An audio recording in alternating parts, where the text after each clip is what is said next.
द'जिसेथि बर' थुनलाइ आफादनि बोसोरारि जथुम्माया दिनै नैथि सानाव आगान होबाय।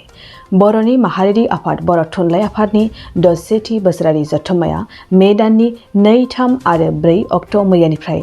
जागायनानै सानथामनि मेहेरगोनां हाबाफारिजों तामुलपुर जिल्लानि बेन्दोंआव थानाय कसुबारियाव खुंफुंजागासिनो दं। बे खुंफुंनायनिनो दिनै नैथि सान।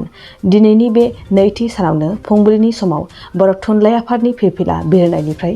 जागायनानै बायदि मेहेरगोनां हाबाफारिफोराबो दा सोलिगासिनो दं। मख'नो गोनांदि बर' थुनलाइ आफादनि सोलिबाय थानाय बे सानथामनि मेहेरगोनां हाबाफारिजों खुंफुंजानाय जथुम्मायावनो जोबथा सानखालि थामहिनबा गाबोन गेवलां मेलाव भारत हादरनि हादोरगिरि रामनाथ क'विन्द बिथाङा गाहाय आलासि महरै बाहागो लाफैगोन। गोजोन फोथाराव खुंजानाय जथुम्माया बर' माहारिनि थाखाय मोनसे जारिमिनारि जथुम्मा आरो बे जथुम्मायावनो दिनै नैथि साननि जिफोर हाबाफारि दङ फिरफिला बिरहोनाय मुंख्लंनो बर' रावनि बर' थुनलाइनि थाखाय जायफोर मेंनो रोङै जासे हाबा मावबाय जायफोर जिउ माने बावसोमबाय बिथांमोननि मुंख्लंनि बिबार बावनाय हाबाफारिया जोब्बाय आरो गेदेमा जायफोरा थुनलाइनि रावनि आरो गासै हाबाफारि मावनानै सोरगोआरि जालांबाय बिथांमोननो बे बिबार बावनाया जोबलांबाय। गाबोनो भारतनि सिबिनां हादोरगिरि जायखौ सेथि नोगोरारि होनना बुङो मानगोनां रामनाथ क'विन्द बिथाङा बाहागो लागोन। थुनलाइ आफादनि बे 60-70 बोसोरनि जारिमिनाव आरो बर' हारिनि जारिमिनाव बे मोनसे गोग्गाथाव रंजाथाव आरो जोङो माने मर्यादा गोनां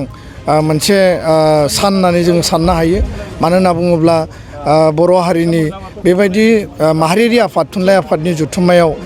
भारतनि राष्ट्रपति हादोरगिरिया बाहागो लागोन आरो बियो गोरलै बाथ्रा नङा आरो बियो बर' हारिखौ बर' रावखौ बर' थुनलाइ आफादखौ मोनसे मान आरो मर्यादा होनानै माने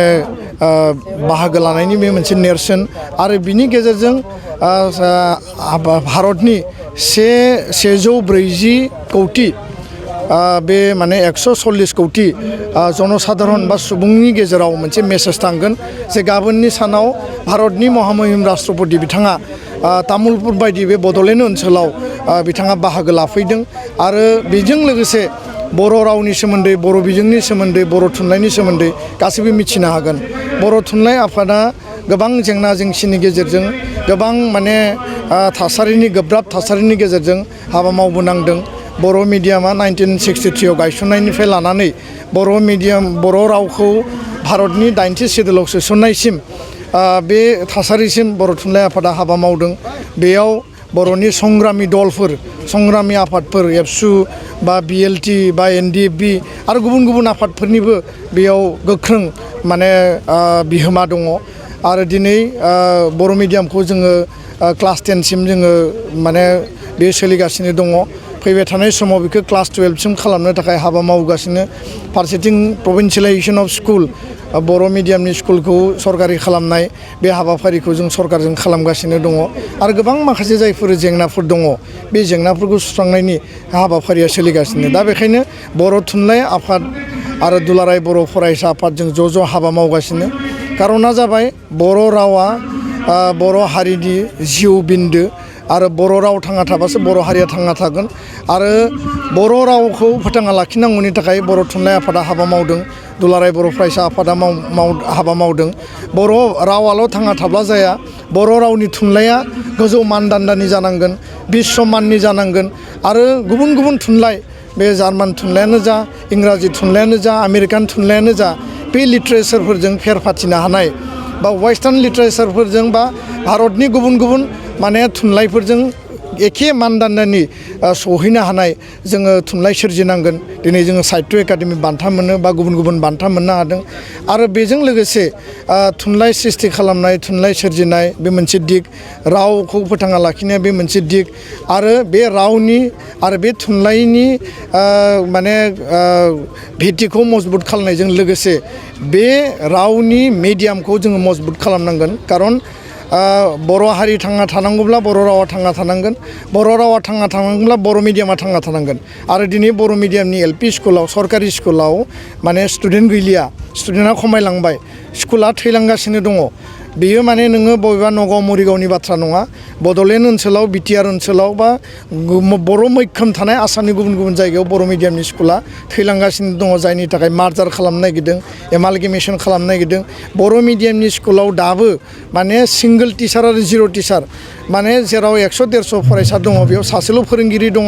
टेट एपइन्टमेन्ट जायाखै बे जेंनाया दाबो दङ आरो फारसेथिं माने गोबां माने भेन्सार स्कुला दाबो प्रभिन्सियेलाइज जायाखै जायनि थाखाय भेन्सार स्कुलाव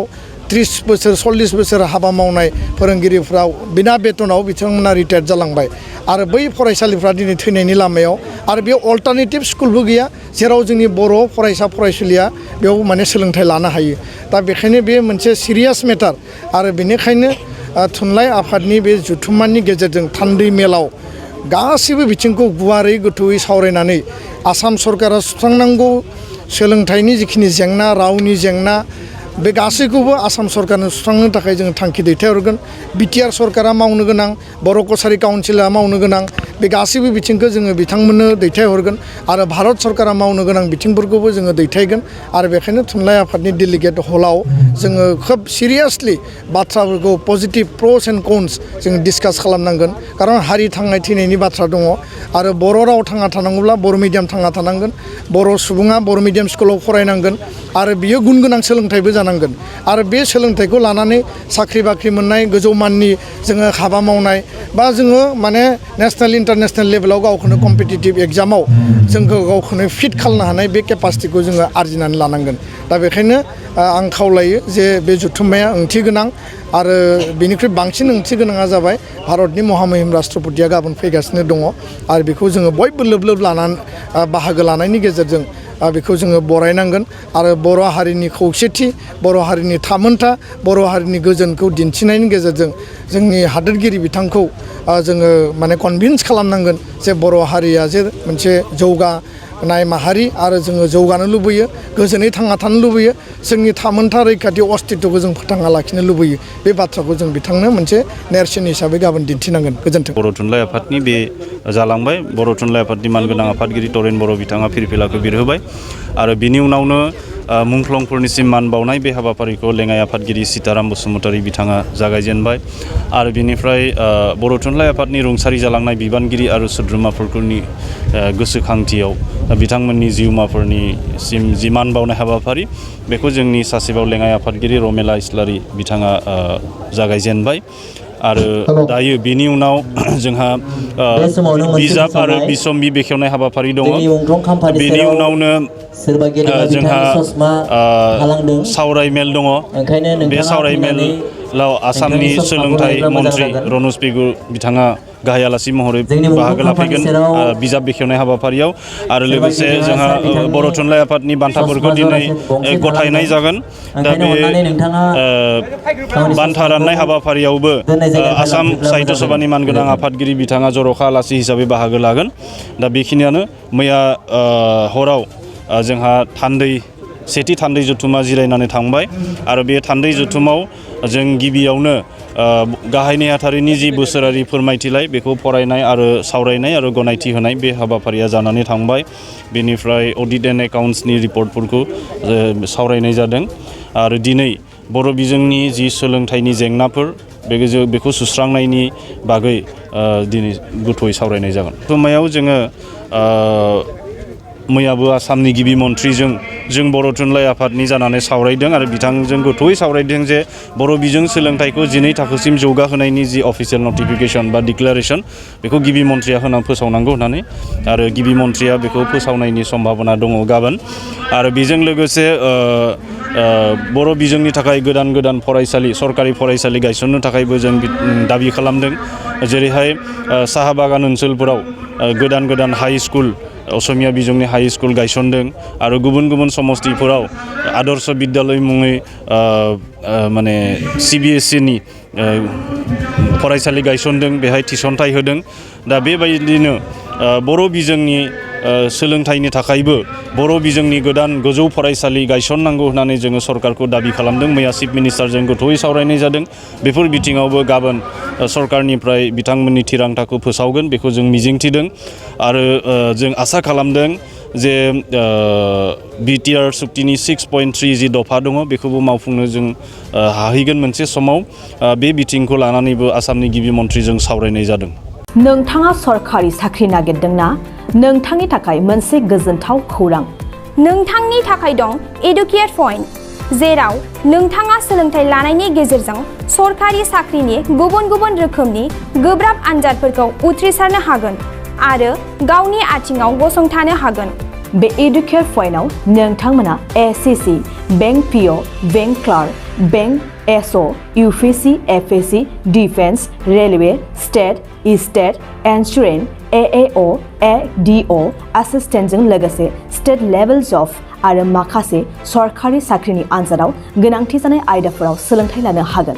मख'नो गोनांदि बे सोलोंसालियाव साख्रिनिल' नङा, बेयाव MBA आरो सैनिक स्कुल बायदियाव एडमिशननि थाखाय एन्ट्रेन्स होनो थाखायबो सोलोंथाइ लानो हागोन। बे सोलोंसालियाव गाहाम थाखो खथानि सुबिदा दं आरो सम मथे नोंथांनि सोलोंथाइखौ बे सोलोंसालियाव होनाय जागोन। बेखौबो मिथिनांगोन दि बे एडुकेट पइन्टआव सोलोंथाइ लानानै बावैसो 2021-22 इं मायथाइनि एसएससि जिडिनि आनजादाव गासै 11 सा सोलोंसाफोरा उथ्रिसारनो हादों। बारा नङा, गासै 15,000 रांजोंनो नोंथाङा बे सोलोंसालियाव 6 दानसिम सोलोंथाइखौ लानो हागोन। बे सोलोंसालिया क'क्राझार, बरपेटा र'ड, गवालपारा आरो बङाइगावआवबो दं। क'क्राझाराव सोलोंथाइ लानो गोसो गुदुं जानाय सुबुंफोरा 70020261333 9101536360 70020261333 9101536360